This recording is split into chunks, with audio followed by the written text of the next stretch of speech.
Bismillahirrahmanirrahim. Assalamualaikum warahmatullahi wabarakatuh. Alhamdulillahirabbil alamin. Wassalatu wassalamu ala asyrafil anbiya'i wal mursalin nabiyyina Muhammadin sallallahu alaihi wasallam wa ala alihi wa sahbihi wa man tabi'ahum bi ihsanin ila yaumiddin. Allahumma ati nufusana taqwaha wa zakkiha anta khairu man zakkaha anta waliyuha wa maulaha. Allahumma innana nas'aluka ilman nafi'an wa rizqan thayyiban wa amalan mutaqabbalan, amma ba'd.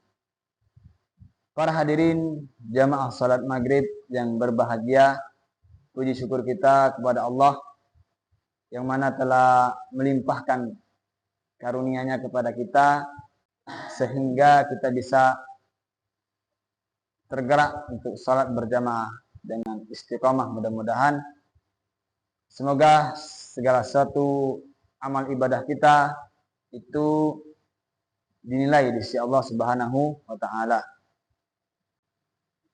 Baik para bapak, para jamaah sekalian, bapak-bapak yang dirahmati Allah. Tema kita pada malam hari ini sesuai yang telah disarankan oleh panitia, yaitu ilmu adalah jalan cepat menuju surga. Tentu jalan menuju surga itu sangatlah banyak, Pak. Pintu-pintu untuk menuju ke surganya Allah bagi umat Islam banyak sekali. Di antaranya adalah dari pintu orang yang berpuasa. Seorang yang rajin berpuasa nanti akan dibukakan pintunya. Kemudian dari pintu yang orang-orang yang bersabar, senantiasa sabar dalam ujian, sabar dalam ibadah, dan sabar dalam segala hal. Kemudian masuk surga dalam keadaan jihad. Ya. Seorang ketika berjihad di jalan Allah, Pak, berperang, kemudian meninggal dalam keadaan berperang, maka insya Allah dia akan digolongkan kepada orang-orang yang mujahid. Orang yang meninggal dalam keadaan berperang, menyerahkan harta dan nyawanya karena Allah, nanti dia tidak akan dihisab lagi, Pak. Dia tidak akan dihisab, langsung masuk ke surga tanpa dihitung-hitung lagi, tanpa ditanya apa kesalahannya, tidak, langsung masuk surga. Kecuali seseorang yang mati syahid tapi masih memiliki hutang. Nah, itu nanti ditanya perkara hutangnya saja. Karena hutang adalah yang berkaitan dengan makhluk atau dengan sesama. Itu kalau kita bicara masuk surga dari pintu jihad. Dan banyak sekali pintu-pintu jalan menuju surga. Dan yang tidak kalah penting juga adalah ilmu. Ilmu adalah salah satu jalan yang tercepat untuk menuju surganya Allah Subhanahu wa taala. Betapa tidak, Pak? Ilmu adalah cahaya. Ilmu itu diibaratkan cahaya, nur, yang kalau kita paham dari sebuah cahaya, cahaya itu gunanya untuk menerangi kita daripada kegelapan-kegelapan. Sufyan Ats-Tsauri rahimahullah ta'ala berkata, beliau mengistilahkan ilmu itu adalah cahaya. Apa kata beliau? Haramun ala qalbin an yadkhulahu nurun wa fihi syai'un mimma yakrahullahu azza wa jalla. Kata beliau, haram bagi ilmu untuk memasuki hati, sedangkan dalam hati itu terdapat sesuatu yang masih dibenci oleh Allah Subhanahu wa taala. Nah, di sini beliau mengisyaratkan ilmu itu sebagai cahaya. Jadi haram bagi ilmu itu diharamkan, Pak. Masuk ke dalam hati tatkala hati itu terdapat sesuatu yang dibenci oleh Allah Subhanahu wa taala. Kemudian Allah taala juga mengisyaratkan juga bahwasanya ilmu itu adalah cahaya. Allah taala berfirman dalam surat Hadid, Al-Hadid ayat 6. Huwallazi yunazzilu ala 'abdihi ayatin bayyinat liyukhrijakum minaz zulumati ilan nur. Allah lah yang menurunkan kepada hambanya ayat-ayat Al-Quran, berarti ilmu, ya kan? Ilmu. Liyukhrijakum minaz zulumati ilan nur. Tujuannya apa? Untuk mengeluarkan kalian dari kegelapan-kegelapan menuju cahaya. Nah, dari kegelapan menuju cahaya. Minaz zulumati ilan nur. Jadi di sini Allah mengisyaratkan ilmu itu adalah cahaya. Jelas kalau kita sebagai kita memahaminya, kalau kita masuk ke dalam hutan misalnya, atau kita masuk ke dalam suatu yang gelap, ruangan gelap, tentu saja kita memerlukan cahaya. Supaya apa? Supaya kita tidak tersesat. Kita bisa mengetahui mana jalan yang berlobang, mana jalan yang bakal ngarah ke sesat misalnya. Maka perlulah senter atau cahaya tadi. Maka kita sebagai hamba yang menjalankan syariat Allah, yang tujuannya untuk menuju surga Allah, perlulah yang namanya cahaya tadi atau ilmu. Lalu kalau kita ingin belajar atau ingin mendapatkan ilmu, seberapa pentingkah syariat memperhatikan ilmu tersebut? Jelas, ya, syariat meletakkan ilmu itu di tingkatan yang tinggi, Pak. Sangat tinggi. Allah dan Rasulnya itu sangat memperhatikan ilmu. Ya, sangat memuliakan orang yang mempelajari ilmu. Sangat memuliakan kedudukan-kedudukan atau majelis-majelis ilmu. Karena jelas, ilmulah yang membedakan antara orang yang pintar dan orang yang tidak pintar. Ilmulah yang bisa membedakan antara kebenaran dan bisa membedakan antara kebatilan. Jadi keutamaan ilmu ialah yang pertama tentu, ya, seperti yang kita jelaskan di awal di judul, ilmu adalah jalan cepat menuju surga. Mana kata Rasulullah sallallahu alaihi wasallam, "Man salaka tariqan yaltamisu fihi ilman sahalallahu lahu bihi tariqan ilal jannah." Apa kata Rasul? Barang siapa yang menempuh jalan untuk menuntut ilmu, sahalallahu lahu bihi tariqan ilal jannah, maka Allah akan mudahkan baginya jalan menuju surga. Nah, ini hadis, Pak. Hadis riwayat Muslim, ya. Kalau hadis riwayat Muslim berarti insya Allah hadisnya sahih, ya. Jadi kenapa dibilang seorang ketika menuntut ilmu dia bisa menuju surga cepat? Tentu ketika seorang berilmu atau paham dengan perkara agama, dia nanti bisa membedakan antara sesuatu perkara yang diperintahkan Allah dan juga perkara yang dilarang Allah dan Rasulnya. Ya, tatkala Allah dan Rasulnya memerintahkan hal sesuatu, maka dengan ilmu dia paham, berarti Allah dan Rasulnya memerintahkan sesuatu. Kemudian Allah dan Rasulnya melarang. Nah, kalau kita berilmu, kita tahu Allah melarang sesuatu tersebut, maka kita hindari. Kalau kita di kehidupan kita di dunia ini sudah paham antara halal dan haram, yang diperintahkan dan yang dilarang, maka insya Allah tidak ada lagi yang menghalangi kita menuju surganya Allah Subhanahu wa taala. Kemudian tentu saja seorang yang berilmu, orang yang paham ilmu, Pak, ya, yang ngerti ketika ditanya perkara ilmu misalnya, pastilah dia diangkat derajatnya oleh Allah Subhanahu wa taala. Karena ini sudah janji Allah Allah berfirman dalam surat Al-Mujadalah. Al-Mujadalah. Apa kata Allah di sini? Yarfa'illahu allazina amanu minkum wallazina utul ilma darajat. Nah, Allah akan mengangkat orang-orang yang beriman di antara kalian dan orang-orang yang menuntut ilmu. Nah, di sini di ayat ini, Pak, Allah itu mengangkat dua orang di sini. Mengangkat derajat dua orang. Yang pertama, orang yang beriman dan beramal soleh, Allah angkat derajatnya. Kemudian orang yang berilmu, maksudnya dia bisa paham perkara agama, maka di sisi Allah dia akan diangkat derajatnya.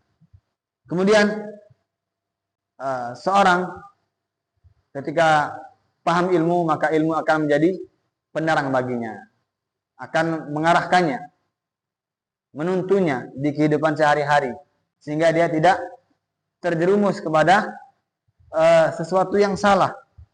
Ya. Tentu kalau kita bicara tentang orang yang paham agama, kemudian dengan orang yang tidak paham agama, walaupun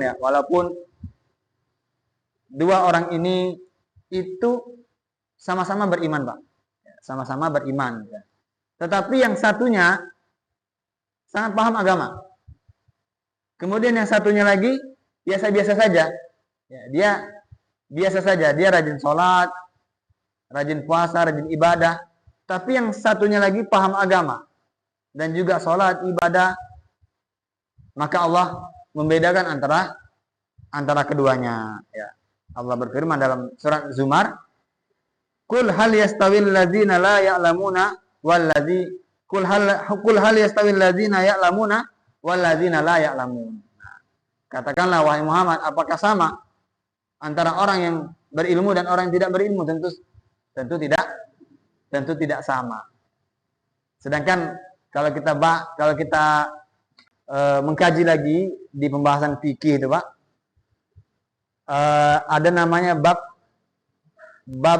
buru berburu. Nah, jadi kalau kita di zaman sekarang pernah nggak kita berburu, Pak? Berburu rusa misalnya, atau berburu burung ya. Jadi dalam bab fikih itu Allah itu membolehkan, Pak, membolehkan seekor anjing yang ketika dia dilatih dengan latihan yang sangat konsisten, yang secara terus menerus sampai seekor anjing ini pintar, ya, kemudian dia disuruh berburu, dilepaskan dengan ucapan Bismillah, Bismillah, berburu, kemudian dia menangkap buruan dengan anjing itu, ditangkap oleh anjing itu buruan, ya, misalnya apa, burung atau kijang misalnya. Pokoknya hewan yang buruan lah misalnya. Ditangkap oleh seekor anjing itu, maka hasil buruan itu, Pak, halal. Kenapa? Karena ketika seekor hati, ya, dia pintar dalam berburu, kita lepaskan untuk berburu dengan mengucapkan Bismillah. Apapun yang ditangkap oleh buruan itu, ya, ditangkap oleh anjing itu, maka halal dimakan. Itu namanya kalbun mu'allam, anjing yang pintar. Nah, berbeda dengan seekor anjing yang dia tidak diajari untuk berburu. Dia tidak dilatih untuk berburu, kemudian dilepaskan, kemudian dia tangkap seekor hewan yang halal dimakan misalnya. Ketika kita dibawanya ke kita, maka tidak halal dimakan. Kenapa? Karena anjing tersebut tidak dilatih. Dia tidak mu'allam, tidak dilatih. Nah, seekor anjing aja itu dibedakan antara anjing yang pintar, yang jago berburu, dengan seekor anjing yang biasa saja. Ya. Allah bedakan di sini, Pak. Berbedakan derajatnya. Yang pintar berburu, halal buruannya. Yang tidak pintar berburu, tidak halal dimakan. Apalagi seseorang hamba yang dia belajar ilmu terus menerus, tidak pandang umur, Pak. Dia tidak pandang umur, maupun dia masih muda sekali orangnya, maupun udah tua, udah dewasa, sudah lansia.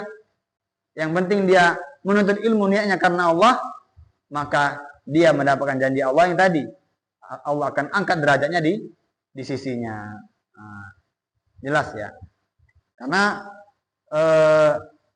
para sahabat itu mereka hijrah dan kebanyakan masuk Islamnya sudah tua-tua, Pak. Sudah ya sekitar umur 50, ada yang umur 60 yang masuk Islam itu. Ya. Mereka walaupun misalnya sudah lansia, tidak semangat tidak putus dalam belajar. Mereka terus belajar, ya, mengetahui apa yang diperintahkan, apa yang dilarang oleh Allah Subhanahu wa taala. Karena tujuannya tadi jelas. Yang pertama untuk mendapatkan ilmu supaya kita tidak tersesat misalnya. Kemudian yang kedua supaya derajat kita diangkat oleh Allah Subhanahu wa taala. Dan kalau kita mendapatkan ilmu, Pak, kita paham agama, lalu kita ajarkan misalnya ilmu tersebut kepada anak-anak kita, kepada saudara kita, kepada keturunan kita. Misalnya ilmu tentang surat Al-Fatihah. Kita ajarkan kepada anak kita surat Al-Fatihah sampai dia bisa, sampai dia hafal, sampai dia betul dalam membacanya. Maka tatkala anak itu sudah hafal dan dia amalkan, ya, setiap kali dia baca Al-Fatihah tersebut, maka pahalanya akan ngalir ke yang mengajarkan. Bayangkan, surat Al-Fatihah itu kalau kita hitung hurufnya itu sangatlah banyak. Ya, bahkan sampai berapa? Ada 100 hurufnya di situ? Lebih ya? Lebih 100 ya? Surat Al-Fatihah itu. Banyak sekali huruf-huruf yang dibacanya. Nah, bahkan satu huruf yang dia baca itu bernilai kebaikan. Ya, kalau dia baca di setiap sholatnya, di setiap hafalannya dibaca terus surah Al-Fatihah itu, dan itu hasil dari kita yang mengajarkan, Masya Allah, pahalanya terus mengalir. Bahkan sampai kita meninggal pun pahalanya terus mengalir. Makanya ini, Pak, ya, kita harus berlomba-lomba ya. Berlomba-lomba dengan guru TPA. Kita harus berlomba. Ya. Kenapa? Ya, Masya Allah. Kalau kita lihat, ya, anak juga guru TPA. Anak semangat mengajarkan anak-anak untuk ngaji, untuk supaya bisa membaca Al-Quran. Karena anak tahu, kalau mereka bisa baca Al-Quran dari yang saya sampaikan, saya ajarkan, maka pahala insya Allah mengalir terus sampai hari kiamat. Sampai saya meninggal pun pahala yang mengalir. Nah, di sini kita harus berlomba dengan guru TPA. Jangan sampai perkara Al-Fatihah aja yang mengajarkan guru TPA-nya misalnya. Ya. Karena ya kalau misalnya guru TPA yang mengajarkan, ya guru TPA itu yang mendapatkan pahala jariahnya, bukan kita seorang ayah. Gitu. Maka kita kalau ada ilmu yang kita dapatkan, apapun ilmunya, ilmu tentang wudu, ilmu tentang doa, hafalan doa kita ajarkan ke anak kita, dan ketika dia baca, dia amalkan, maka ngalir terus sampai hari kiamat, bahkan sampai kita meninggal pun akan mengalir. Hal ini sesuai dengan sabda Rasulullah Shallallahu Alaihi Wasallam dalam hadis riwayat Muslim, Pak. Iza matal insan in qata'a anhu amaluhu illa min salasa. Ketika seorang hamba itu meninggal, maka terputuslah semua amalan-amalannya. Dia tidak bisa lagi beramal. Terputuslah semua amalannya. Illa min salasatin. Kecuali 3 perkara. Illa min shadaqatin jariyah. Kecuali sedekah jariyah. Ya, kita sedekah, berinfak sesuatu yang susah hilangnya. Misalnya berinfak apa, Pak, yang susah hilangnya? Contohnya ya berinfak apa? Kalau kita kaya misalnya banyak uang, kita bangun masjid. Yang susah hilangnya, masjid ini susah hilangnya. Karena kalau masjid kita yang bangun, seseorang sholat di sana, beribadah, maka semua pahala orang-orang yang beribadah dalam masjid itu ngalir ke kita. Semuanya. Semua orang yang salat di masjid itu, yang masjid itu kita yang bangun, pahalanya ngalir ke kita. Sedekah jariyah. Kemudian yang kedua, ilmun yuntafa'a bihi. Ilmu yang bermanfaat. Tadi, ilmu yang bermanfaat. Ketika ilmu yang sudah kita dapatkan, lalu kita ajarkan ke anak kita, sampai dia hafal betul, dia amalkan, sampai dia dewasa, kemudian dia misalnya jadi seorang pendakwah juga, dia amalkan lagi, terus menerus, maka pahalanya ngalir ke kita, tanpa mengurangi pahala orang yang kita ajarkan itu. Kemudian perkara yang ketiga, awwaladun sholihun yad'u lahu. Atau anak yang soleh yang mendoakan ayah dan ibunya. Nah, ini juga penting untuk kita renungi, Pak. Kita sebagai orang tua harus mendidik anak kita supaya menjadi anak yang soleh. Ya. Salah satu ciri orang atau anak yang soleh itu adalah dia mendoakan kita tanpa sepengetahuan kita. Nah, jadi kita didik supaya anak kita rajin sembahyang, rajin sholat, rajin ngaji, ya, ajarkan mereka cara mendoakan orang tuanya. Insya Allah, tatkala kita wafat nanti, ya anak kita, keturunan kita mendoakan kita terus. Karena kalau kita sudah wafat tadi, tidak bisa lagi beramal. Ya, salah satu amalan yang tetap mengalir adalah didoakan oleh anak dan keturunan. Didoakan atau memohon ampun kepada Allah untuk kita yang sudah meninggal. Ya. Kemudian seorang yang berilmu, Pak, yang paham agama, dia akan takut kepada Allah Subhanahu wa taala. Jadi dari sini Allah Subhanahu wa taala berfirman dalam surat Fatir ayat 28. Apa kata Allah Subhanahu wa taala? Innama yakhsyallaha min ibadihi al-ulama. Sesungguhnya yang takut kepada Allah Subhanahu wa taala adalah orang yang paham agama. Nah, jadi seseorang ciri dia berilmu, Pak. Seseorang itu bisa dikatakan paham agama atau bisa dikatakan berilmu tatkala dia takut kepada Allah Subhanahu wa taala.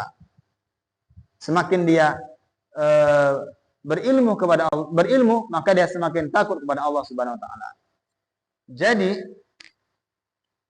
seseorang ketika belajar menuntut ilmu, maka tujuan utamanya bukan untuk mendapatkan ilmu, tetapi tujuan utamanya adalah takut kepada Allah Subhanahu wa taala. Dia takut diawasi Allah Subhanahu wa taala, takut melangkah ke hal-hal yang haram. Itulah hakikat dari ilmu, dari seorang yang berilmu. Namun tatkala seorang sudah banyak ilmunya, sudah paham agama misalnya, tetapi dia tidak takut dengan Allah, dia masih melanggar larangan-larangan Allah, perintah-perintah Allah di waktu sendiri, maka mohon maaf, dia tidak termasuk dari orang yang berilmu. Karena di sini Allah bilang sendiri, orang yang berilmu adalah orang yang takut kepada Allah Subhanahu wa taala. Maksudnya kemanapun langkah-langkahnya, apapun kegiatannya, pekerjaannya, sesuatu yang dia kerjakan pada hari itu, dia harus hati-hati. Apakah betul pekerjaan saya ini, langkah saya ini sesuai dengan perintah Allah Subhanahu wa taala, sesuai dengan ridha Allah Subhanahu wa taala. Maka inilah hakikat dari orang yang berilmu, dia takut kepada Allah. Kemudian kita akan membacakan keutamaan ilmu dari satu hadis yang panjang yang diriwayatkan oleh sahabat Abu Darda. Jadi hadis ini adalah hadis yang di dalamnya terdapat kisah menarik, Pak. Jadi ada seseorang yang bernama Katsir bin Qais. Katsir bin Qais di Damaskus. Damaskus itu sekarang apa? Damaskus itu daerah sana lah, daerah Suriah ya. Daerah Suriah. Daerah Palestina lah ya. Katsir bin Qais itu pada waktu itu lagi duduk-duduk bersama sahabat yang namanya Abu Darda. Ya. Lagi duduk-duduk santai. Kemudian datanglah seseorang dari Madinah, dari kota Madinah. Masya Allah. Dari kota Madinah berjalan, bersafar menuju ke Damaskus. Kalau kita hitung jaraknya dari Madinah ke Damaskus itu berapa jaraknya itu? Sangat jauh sekali ya. Kalau kita hitung per kilometer mungkin sampai ribuan ya. Bahkan sekitar 3.000 atau 2.000 kilometer. Bayangkan berjalan kaki 2.000 meter, 2.000 kilometer. Berapa hari kira-kira Pak? Kalau berjalan kaki dari Madinah ke Damaskus, ya, berapa? Berbulan-bulan ya, Masya Allah. Bukan seperti kita sekarang, kalau dari Madinah ke Palestina misalnya, itu mungkin bisa 3 jam, 4 jaman pakai pesawat. Nah ini, orang ini berjalan dari Madinah, bersafar ke Damaskus, berbulan-bulan. Tujuannya untuk apa Pak? Tujuannya untuk menanyakan hadis yang dia dengar. Jadi seorang ini yang dari Madinah ini, dia pernah dengar hadis bisik-bisikan aja, setengah-setengah. Nah, terus dia tahu hadis ini Rasulullah sampaikan ke Abu Darda. Tapi dia nggak tahu lengkap isi hadis ini. Dia cuma tahu remang-remang aja. Maka dia demi untuk penasaran apa isi hadis itu, dia berangkatlah dari Madinah bersafar berbulan-bulan ke Damaskus. Menemui Abu Darda tadi. Wahai Abu Darda, ketika sampai di Damaskus. Sungguhnya saya pernah dengar hadis yang katanya diriwayatkan oleh engkau. Sampaikanlah hadis itu. Yang bunyinya begini. Maka Abu Darda menyampaikan hadis tersebut yang bunyinya adalah keutamaan menuntut ilmu. Apa bunyi hadisnya Pak? Ya. Kata Rasulullah SAW, hadis tersebut bunyinya, man salaka tariqan yaltamisu fihi ilman sahalallahu lahu bihi tariqan ilal jannah. Barang siapa yang menempuh jarak dalam rangka menuntut ilmu, maka Allah mudahkan jalannya menuju surga. Wa innal malaikata la tadau ajnihataha ridan li talibil ilmi. Maka sesungguhnya para malaikat itu meletakkan sayapnya sebagai bentuk ridho terhadap penuntut ilmu. Meletakkan sayapnya ke bawah. Itu dalam rangka tawadhu dan ridho untuk penuntut ilmu. Wa innal alima la yastaghfiru lahu min man fis samawati wa man fil ardi wal hitanu fi jawfil ma. Nah, bagi penuntut ilmu maka dia akan diminta mohon ampun ya. Sesuatu atau semua yang ada di langit dan di bumi, kemudian yang ada di lautan, bahkan ikan-ikan di lautan, memohon ampun bagi penuntut ilmu. Nah, penuntut ilmu diminta ampunkan, dimohon ampunkan kepada penuntut ilmu seluruh yang ada di langit dan yang ada di bumi, bahkan ikan-ikan di lautan. Nah. Kemudian wa inna fadlal alimi 'alal 'abidi ka fadlil qamari lailatal badri 'ala sairil kawakib. Masya Allah Pak. Di sini dibilangnya sesungguhnya keutamaan seorang yang berilmu dibandingkan seorang ahli ibadah seperti bulan purnama, Pak. Bulan purnama di antara bintang-bintang. Bayangkan, seorang ahli ibadah yang dia ahli ibadah, rajin ibadah, salat tahajud, salat duha, puasa Senin Kamis, apalagi dia sangat memperhatikan ibadah-ibadah, salat sunnah rawatib, pokoknya rajin ibadah dia, Pak. Maka ahli ilmu lebih tinggi derajatnya dari seorang ahli ibadah. Ya.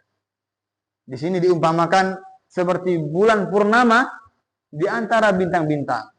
Kalau kita lihat bulan purnama, itu sangat terang sekali. Saking terangnya, mungkin sebagian bintang-bintang itu tidak kelihatan. Nah, bulan itulah yang diumpamakan sebagai penuntut ilmu. Dan bintang-bintang itu adalah ahli ibadah. Artinya apa? Ya percuma Pak, kalau seorang yang misalnya ahli ibadah, rajin dalam beribadah, namun ya, dalam ibadahnya itu mungkin ada yang salah, ada hal-hal yang dia kurang paham di situ, misalnya bacaannya mungkin atau gerakannya.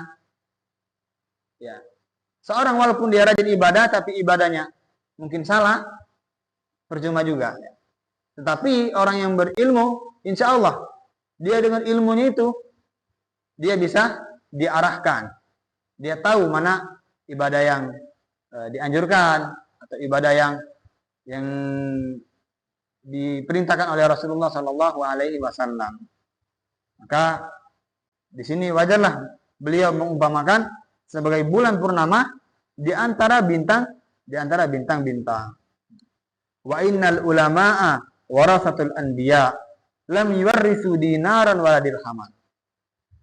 Karena para nabi itu mewariskan tidak mewariskan dinar dan dirham, Pak. Jadi para nabi itu mereka meninggal tidak mewariskan dinar dan dirham. Maksudnya tidak mewariskan harta, tetapi mereka mewariskan ilmu. Mereka mewariskan ilmu. Barang siapa yang mewarisi ilmu tersebut, maka dia telah mewarisi sesuatu yang besar.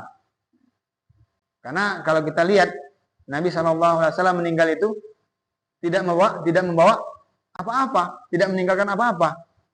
Bahkan Rasulullah ketika meninggal itu masih ada gadaian yang masih belum dilunaskan. Maka dilunaskan oleh kerabat-kerabatnya. Artinya Rasulullah saking meninggal itu tidak meninggalkan apa-apa sampai masih ada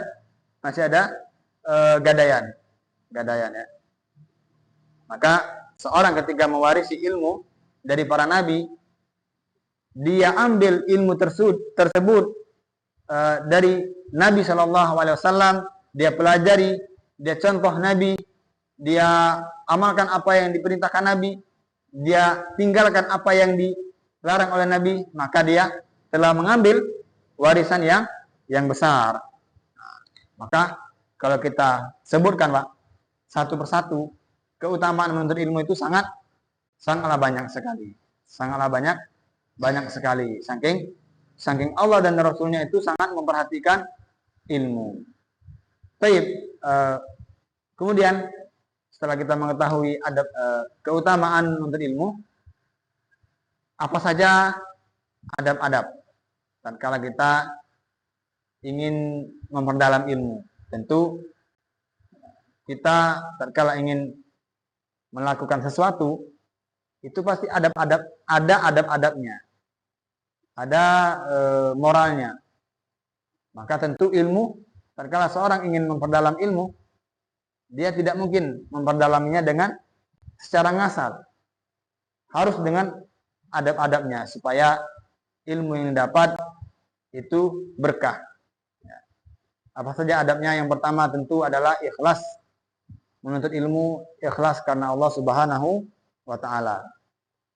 Karena kalau kita lihat Pak, ilmu itu adalah ibadah. Seorang yang menuntut ilmu adalah seorang yang beribadah. Jadi kalau seorang beribadah, maka haruskan ibadahnya itu niat karena Allah Subhanahu wa taala. Sesuai dengan firman Allah Subhanahu wa taala, "Wa ma umiru illa liya'budullaha mukhlishina lahuddin." Jadi, padahal mereka tidak diperintahkan untuk beribadah kecuali beribadah dengan ikhlas niatnya karena Allah Subhanahu wa taala. Jadi, seorang menuntut ilmu harus ikhlas niatnya karena Allah Subhanahu wa taala. Bukan menuntut ilmu itu niatnya ke yang lainnya. Nah, karena kalau seorang menuntut ilmu niatnya bukan karena Allah atau dengan tujuan tertentu atau tujuan duniawi, dia menuntut ilmu supaya ingin misalnya naik jabatan, menuntut ilmu untuk perkara-perkara dunia atau ingin mencari peluang usaha di situ, ya, maka kurang tepat kalau tujuannya seperti itu. Maka niatkanlah menuntut ilmu itu karena ingin diridhai Allah Subhanahu wa taala, karena ingin mencapai derajat ketakwaan kepada Allah Subhanahu wa taala. Rasulullah sallallahu alaihi wasallam juga mewanti-wanti seorang hamba yang ingin menuntut ilmu, jangan sampai dia menuntut ilmu itu ada terbesit dalam hatinya untuk tujuan dunia. Apa kata Rasulullah sallallahu alaihi wasallam? Man ta'allamal ilma mimma yubtagha bihi wajhullah. Barang siapa yang menuntut ilmu yang seharusnya menuntut ilmu itu karena Allah Subhanahu wa taala, la yata'allamuhu, ya, yang seharusnya dia menuntut ilmu itu karena Allah, la yata'allamuhu illa liyusiba bihi aradan minad dunya. Tiba-tiba dia menuntut ilmunya karena ada tujuan atau keuntungan dari dunia. Lam yajid arfal jannah yaumal qiyamah. Maka dia tidak akan mendapatkan aroma surga di hari kiamat. Nah, ini peringatan dari Nabi sallallahu alaihi wasallam. Jangan sampai kita menuntut ilmu misalnya niatnya ada suatu niat dari keuntungan dunia. Misalnya supaya mendapatkan uang, mendapatkan gaji atau yang lain-lainnya. Maka kita niatkan supaya menuntut ilmu itu karena Allah. Atau niatnya supaya ingin mendebat orang lain misalnya. Menuntut ilmunya ingin supaya disanjung-sanjung, supaya dipuji-puji. Maka ditakutkan dia termasuk dari peringatan Nabi sallallahu alaihi wasallam, lam yajid arfal jannah yaumil qiyamah. Dia tidak akan mendapatkan aroma surga di hari kiamat. Bayangkan aroma surga aja dia tidak dapat, Pak. Aroma surga, ya. Apalagi masuk surga. Nauzubillahi min dzalik. Baik.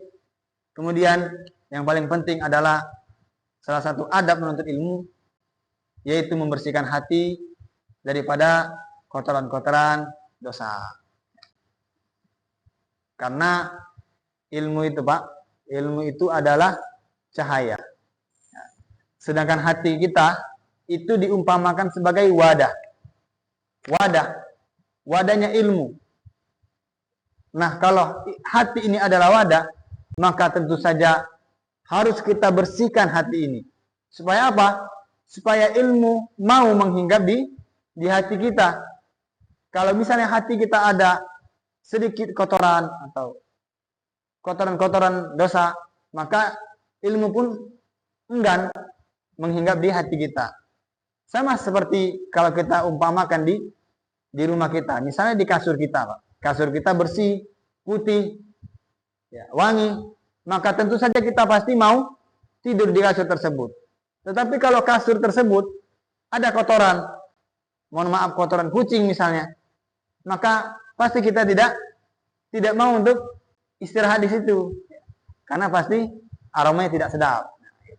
Maka hati juga perlu untuk kita perhatikan dan kita bersihkan supaya ilmu itu melekat di hati kita. Sesuai dengan perkataan yang kita senggol di awal tadi, perkataan Sufyan Ats-Tsauri, haramun ala qalbin an yadkhulahu nurun wa fihi syai'un mimma yakrahu Allah azza wa jalla.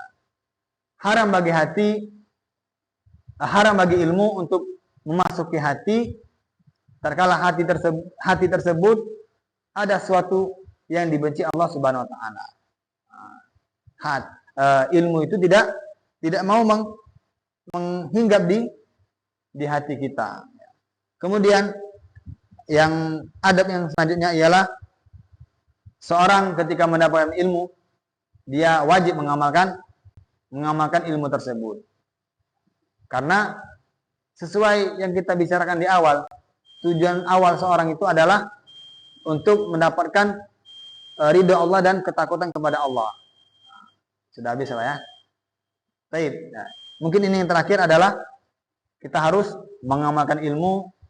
Kalau kita tidak mengamalkan ilmu, nanti akan dipertanggungjawabkan di akhirat kelak. Kita akan ditanya tentang ilmu yang kita dapatkan, diamalkan atau tidak. Mudah-mudahan kita bisa mendapatkan ilmu, kemudian kita amalkan dan kita sebarkan ke sekeliling kita. Mudah-mudahan pertemuan kita pada kali ini bermanfaat dan menjadi bahan renungan bagi kita semua. Dan kurang lebihnya mohon maaf kepada Allah, saya mohon ampun. Saya ucapkan terima kasih sudah menghadiri majelis. Subhanakallahumma wa bihamdika asyhadu an la ilaha illa anta astaghfiruka wa atubu ilaik. Assalamualaikum warahmatullahi wabarakatuh.